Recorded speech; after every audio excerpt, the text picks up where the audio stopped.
welcome back. Today I want to talk about Adventures from the Land of Stories. This is a collection of 2 books that I found, I'm pretty sure just browsing my library, or I saw someone else talk about them maybe on YouTube, but it's very kids' books, so I am not positive.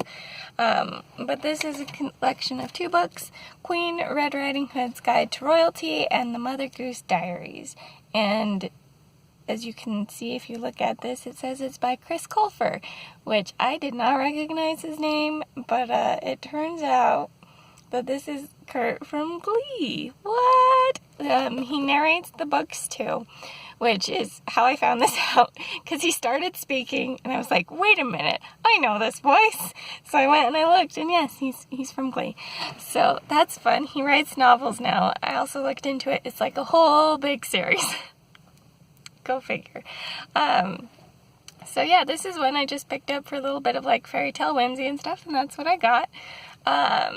Queen Red Riding Hood's Guide to Royalty does go over a little bit of the Red Riding Hood fairy tale, but also talks about how Red Riding Hood, after her adventures in the original tale, then becomes queen of the land and things like that. And it has a lot of quirky, silly humor, like when they're deciding who the new queen is going to be, they've got a council of 2 or 3 people and a chicken. And to this day, Red Riding Hood doesn't know why there was a chicken, and it was really cute. It had some quirky things like that. I really enjoyed that. Just the humor in it overall was very fun, and I want to read more of his writing just for the humor. The Red Riding Hood one was probably the stronger of the 2 for me. I really liked hearing some of the silly rules that Red Riding Hood had as queen. Like, she was very much that kind of personality that's like, oh, I'm not vain, but they're obviously really vain as they talk through things. One of her rules that she talks about is AP, or APP, which is like appearance, presence, and personality. I may not have the P's quite right, but in any case, it's also this, like, funny nod to, like, modern times, like, here's this modern word that's part of her silly royal rules in this fairy tale land and stuff like that. And, like, her presence rule is that obviously only, like, 1/10 of the population is ever going to see my face, so we need, like, a statue of me on every street corner so they are all familiar with me, kind of a thing. And it was just really cute and quirky, and I really enjoyed it. The humor was very fun. So I highly recommend it if you're looking for like a silly, funny fairy tale retelling. And then we've also got the Mother Goose Diaries, which I've got a little bit more to say about because I had a little more issues with the writing in this one, mostly because it is supposed to be a diary setup.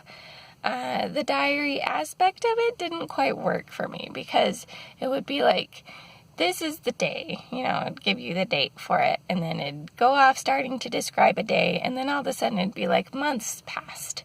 And at least for me, that's not how I write a diary. That felt more like he was slipping into more traditional writing for like a first-person narrative where it's not strictly written as a diary, but it's like the person telling the story, like, this is what happened to me, and after this many months, this happened, So that part I had a little bit of issue with, and since it is Mother Goose, me personally, I've always pictured Mother Goose as well a goose, but turns out in his version, Mother Goose is the child of like a warlock and a fairy, and that part really threw me for a loop because I was expecting a goose because of her name, but we do get an origin story for her name, which is kind of fun too. First off, she ends up being raised by, like, fairies, and she makes a best friend whose name she doesn't remember, but the friend kind of mothers her a little bit. And so she's like, stop mothering me. And the friend is like, just think of me as your godmother. And she's like, oh, fairy godmother. And then they call her fairy godmother the rest of the story. We never find out her actual name. I was a little bit like, well, that's one way to do a name origin. But then, like, Mother Goose's name, she ends up obtaining a golden egg from a golden goose, and this hatches because she's hoping to get a golden goose to lay her golden eggs.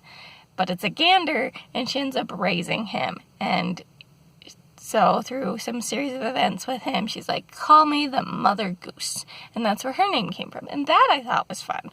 That I think is a good way to do an origin story, that it's kind of like from the character's own decisions and choices, and then being like, I claim this name, I like that. Versus like in the Han Solo movie where he talks to a guy and the guy's like, well, don't you have a last name? All right, well, since you're alone, you're Solo, you're Han Solo, you know, and that's not the way to do a name. But I liked Mother Goose's name. It was a fun way to do Mother Goose's name.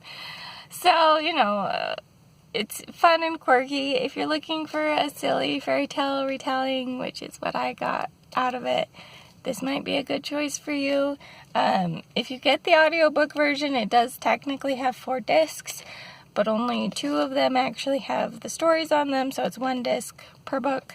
And then there's apparently also discs with PDFs of illustrations on it.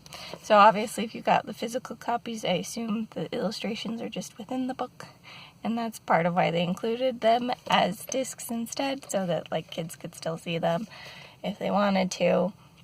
But yeah, they might be some fun little, even like bedtime stories or something. The Mother Goose one does have some of Mother Goose's original tales, or nursery rhymes, or whatever you want to call them.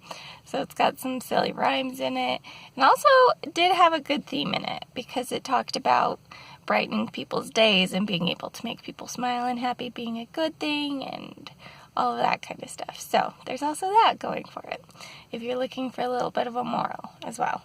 I think I might pick up some more of his adventures from the Land of Stories, or Land of Stories books. I don't know what the whole series is called for sure. But yeah, he's got a bunch more. There's one I think that just barely came out when I was looking up at it. So there's plenty more to mine that might be fun if you're looking for other specific retellings that he might already have. So there's that too. If you happen to have read these or have recommendations of other silly fairy tale stories you think I might like, feel free to share down below. I think that's all I got for now. This is the Umlaut Herper, signing out.